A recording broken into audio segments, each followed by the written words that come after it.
di tengah-tengah kita, lebih utama dari segala sesuatu.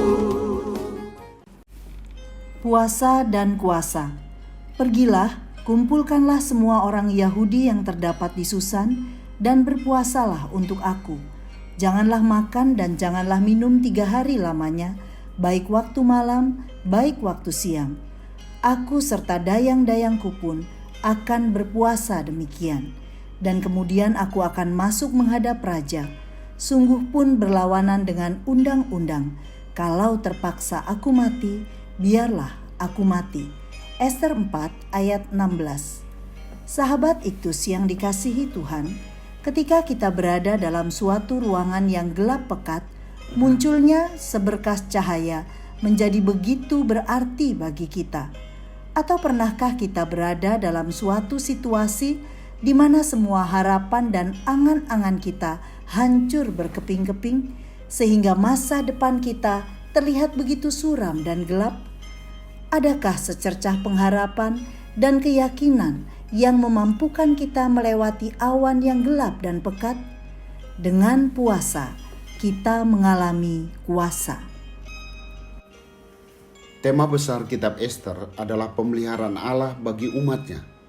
Dalam kedaulatannya, Allah mengizinkan umatnya mengalami masa krisis dengan adanya ancaman kematian agar umat berbalik dan memandang hanya kepada Dia.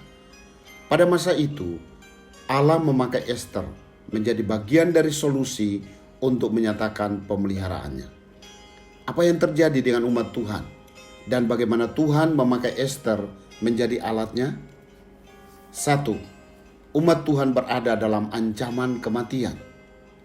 Ester adalah seorang gadis berkebangsaan Yahudi yang diasuh pamannya Mordekai. Atas penentuan Tuhan, Ester terpilih menjadi ratu di kerajaan Persia. Kisah ini dimulai dari penolakan Mordekai untuk menyembah Haman. Sebagai tangan kanan Raja Ahasweros, Haman berikhtiar untuk memusnahkan semua orang Yahudi. Keinginan Haman ini telah disetujui oleh raja yang ditandai dengan cincin meterai raja. Ini berarti keputusan yang tidak dapat diubah. Surat keputusan itu telah dikirim ke seluruh kepala daerah yang ada di wilayah Persia. Umat Tuhan berada dalam ancaman kematian. Memang Mordekai yang menyebabkan munculnya keputusan itu. Sebab itu, ia meratap sekeras mungkin agar raja dan Ester mendengar. Ayat 2.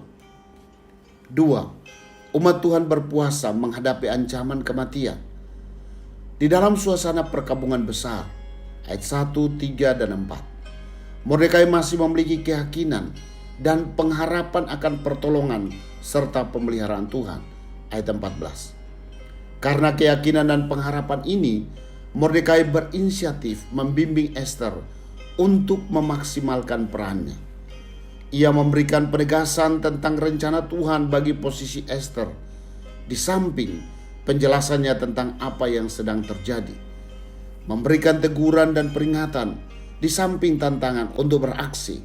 Ayat 4-8, ayat 13-14. Melalui keyakinan dan pengharapan ini, Ester yang telah menjadi sadar mengajak orang Yahudi meratap dan berpuasa bagi perjuangannya sebagai ganti ratap tangis kepedihan. Ayat 1-3. Berpuasalah untuk aku 3 hari lamanya. Aku serta dayang-dayangku pun akan berpuasa. Mungkin para dayang itu adalah orang Yahudi atau telah belajar berdoa dari Ester. Kalau terpaksa aku mati, biarlah aku mati. Sikap ini bukan sebuah kepasrahan yang tanpa harapan, namun sebuah keyakinan terhadap kehendak dan kebijaksanaan Allah.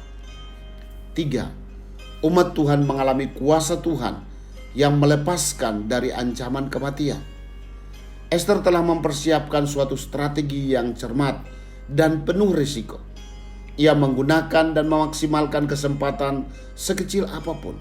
Ayat 1, ayat 4, ayat 7 dan 8. Namun di balik semuanya itu, ada sesuatu yang terjadi yang hanya dimungkinkan karena adanya tangan Tuhan yang bekerja. Ester melanggar peraturan dan seharusnya menerima hukuman mati.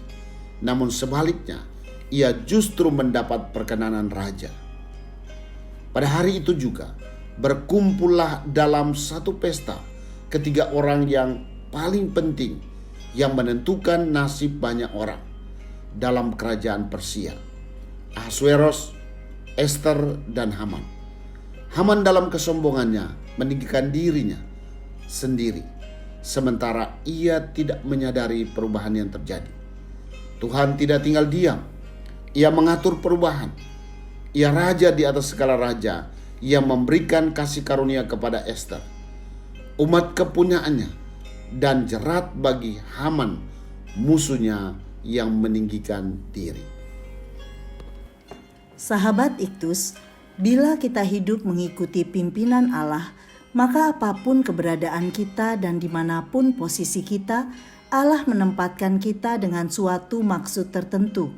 Sebab itu, kita perlu hikmat untuk mengetahui rancangan Allah, dan tentu saja kesetiaan dan keteguhan untuk berjalan sesuai rencana itu. Biarlah kita dapat menjadi alatnya bagi keselamatan mereka yang berada di sekitar kita dan juga bagi Indonesia. Perlu untuk mengambil waktu berpuasa sebagai bukti penyerahan diri sepenuhnya kepada Tuhan. Saya mempercayai Tuhan yang mengendalikan kehidupan dan sanggup memelihara hidup saya. Puasa dapat dilakukan dengan menghindari semua kesibukan yang lain dan hanya memandang kepada Tuhan untuk memohon belas kasihan-Nya. Saat umat Tuhan berpuasa, maka kuasa Tuhan dinyatakan di tengah bangsa Indonesia, bahkan di tengah dunia ini. Sahabat Iktus yang dikasihi Tuhan, apa yang mengancam hidup saya saat ini? Sudahkah saya mengambil waktu berdoa sungguh-sungguh, bahkan berpuasa untuk melihat kuasa Tuhan dinyatakan di tengah-tengah bangsa ini? Dalam hal apa saya sedia dipakai Tuhan menjadi alatnya di tengah ancaman bagi Indonesia? Tuhan Yesus, semua jalan yang saya tempuh untuk terlepas dari ancaman ini tidak memberikan hasil yang maksimal. Saya menyadari hanya Engkau ya Tuhan dengan kuasa-Mu dapat memberi kemenangan atas masalah ini. Saya mau mengambil waktu berpuasa sebagai bentuk penyerahan saya kepadamu. Berilah hikmat kepada saya agar saya menjadi bagian dari solusi.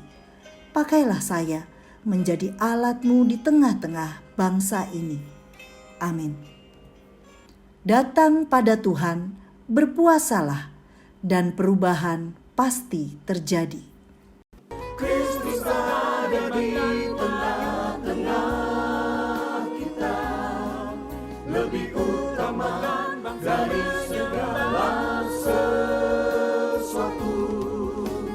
Kristuslah yang harus ku beritakan hingga datangmu